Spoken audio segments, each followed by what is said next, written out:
the mount position. I'm gonna start with the cross face, post position, okay? A lot of times when I get this, my opponent like to push my hips away, start pushing the legs away, start working on that mount escape. So when that happens, I take my 4 fingers in my own sleeve. I'm gonna make what I call a snake fist.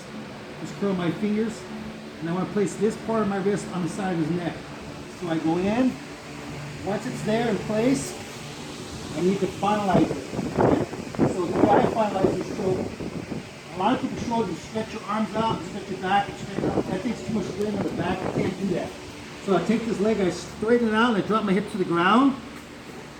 Now to finalize, I just stretch, and a lot of pressure. Okay, he can't escape, he can do whatever he wants, but the pressure is too strong, you're not going to be able to get out. So we'll come on this side again. So I'll just show this side. So here, we try to push my hips so his arms are occupied. It gives me time to set up my Ezekiel. I put it in place. To finalize, I just kick my leg out, drop to my hip. As you can see, it just applies a lot of pressure. The pressure just comes from pushing and pulling my own sleeve and straighten up my right arm.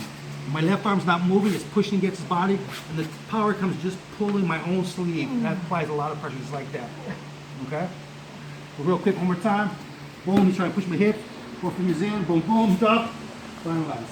Okay?